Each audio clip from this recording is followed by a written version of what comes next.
नाज़रीन आदाब। जम्मू कश्मीर के किश्तवाड़ से लगातार बड़ी खबर आ रही है। आपको बता दें कि किश्तवाड़ में छात्रों इनकाउंटर का आज तीसरा दिन है। इस इनकाउंटर से जुड़ी हुई तमाम अपडेट्स हम आप तक पहुंचाएंगे। पिछले 2 दिनों में इस इनकाउंटर में क्या कुछ हुआ है ये भी जानकारी हम आपको देंगे और इस वक्त ग्राउंड जीरो पर क्या कुछ चल रहा है ये जानकारी भी हम आपसे साझा करेंगे। आपको बताते चलें कि 2 दिन पहले किश्तवाड़ के छात्रों में यह इनकाउंटर शुरू हुआ था। दरअसल ये इनकाउंटर जहां पर शुरू हुआ था वो एक रिहायशी इलाका था, गांव के पास का इलाका था जहां पर यह इनकाउंटर शुरू हुआ था। 3 से 4 आतंकी देखे गए थे, दहशतगर्द देखे गए थे और उसके बाद ये पूरी कार्रवाई शुरू हुई थी, सर्च ऑपरेशन शुरू हुआ था। लेकिन आपको बताते चलें कि जिस तरह से ये पूरी कार्रवाई, क्योंकि जब सर्च ऑपरेशन सिक्योरिटी फोर्सेस ने इलाके में शुरू किया उसके फौरन बाद आतंकियों ने और दहशतगर्दों ने सिक्योरिटी फोर्सेस पर गोलियां चलाई थी, जिसके बाद सिक्योरिटी फोर्सेस ने भी मुंहतोड़ जवाब दिया था और उसके बाद यह कंफर्म हो गया था कि इलाके में 3 से 4 आतंकी छुपे हुए हैं और उसके बाद लगातार सर्च ऑपरेशन चलाया गया। क्योंकि जहां पर छात्रों के मकाम पर जहां पर यह ऑपरेशन शुरू हुआ था दरअसल रिहायशी इलाका था, आबादी वाला इलाका था। इसी वजह से सिक्योरिटी फोर्सेस ने बड़ी एहतियात के साथ यह पूरा ऑपरेशन चलाया था। लेकिन पहले दिन रात का फायदा उठाकर, क्योंकि रिहायशी आबादी से महज 2.5 से 3 किलोमीटर के फासले पर पहाड़ी इलाका है, जंगल का इलाका है, घने जंगल हैं और यह आतंकी रिहायशी इलाके से फरार होकर जंगली इलाके में पहुंच गया और यह पूरा जंगल का इलाका है, छात्रों का इलाका, जहां पर अब यह आतंकी छुपे हुए हैं। आज इस ऑपरेशन का तीसरा दिन है क्योंकि घने जंगल हैं और इस जंगल के अंदर जिस तरह से हमारे सहयोगियों ने और हमारे सूत्रों ने बताया कि इस जंगल के अंदर गार और गुफाएं हैं जिनका सहारा ये आतंकी लेते हैं और इन्हीं गारों में ये आतंकी छुपे हुए हैं। और कई बार ऐसा हुआ कि आतंकियों ने सिक्योरिटी फोर्सेस को देखकर उन पर ताबड़तोड़ गोलियां भी चलाई हैं, जिसके जवाब में इन आतंकियों को भी मुंहतोड़ जवाब सिक्योरिटी फोर्सेस की तरफ से दिया गया है। आपको बताते चलें कि अब यह ऑपरेशन मजीद तेज कर दिया गया है।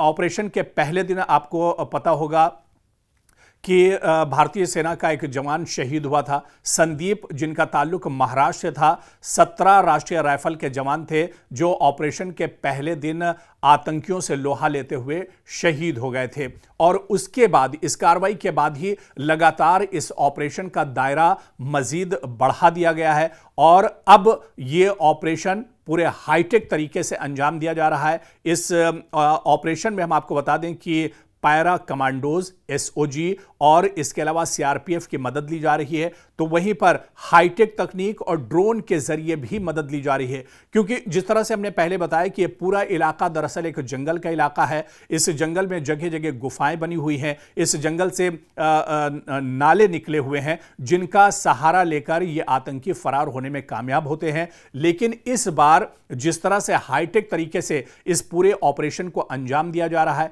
जिस तरह से ड्रोन की मदद ली जा रही है, स्नाइपर जो डॉग्स हैं उनकी मदद ली जा रही है, तो ऐसे में आतंकियों के खिलाफ और दहशतगर्दों के खिलाफ एक तरह से दायरा तंग हो चुका है और अब इन आतंकियों का यहां से निकल पाना बहुत मुश्किल नजर आ रहा है। आपको बता दें, सूत्रों के हवाले से जो खबर आई थी कि इन आतंकियों की तादाद 3 से 4 हो सकती है। 3 से 4 आतंकी हैं जो छुपे हो सकते हैं। बल्कि एक बड़ी खबर बीच में यह भी आई थी कि इन 4 आतंकियों में 2 लश्कर के आतंकी भी शामिल हैं जो वांटेड हैं, जो बहुत सी नापाक हरकतें इससे पहले अंजाम दे चुके हैं। लश्कर के ये 2 आतंकी भी इन 4 आतंकियों में शामिल हैं। इस बीच जब यह ऑपरेशन आगे बढ़ा तो इस तरह की जानकारी भी मिली कि ये 4 आतंकी दरअसल अब 2-2 के ग्रुप में बंट गए हैं, यानी अब इन आतंकियों के 2 ग्रुप हो गए हैं और 2-2 आतंकी 2 ग्रुप में बंटकर ये सिक्योरिटी फोर्सेस पर लगातार निशाना एक तरह से साध रहे हैं। लेकिन क्योंकि अब पूरे हाईटेक तरीके से इस पूरे ऑपरेशन को अंजाम दिया जा रहा है, ऐसे में अब इन आतंकियों का निकल पाना बहुत मुश्किल नजर आ रहा है। पैरा कमांडोज लगातार अब ग्राउंड जीरो पर उतार दिए गए हैं।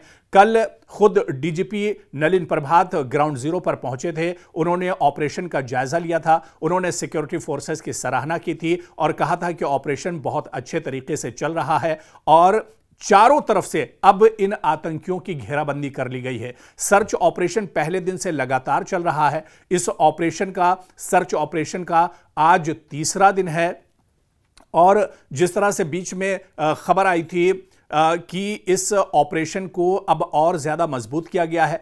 ग्राउंड जीरो पर सिक्योरिटी फोर्सेस के और जवानों को भेजा गया है।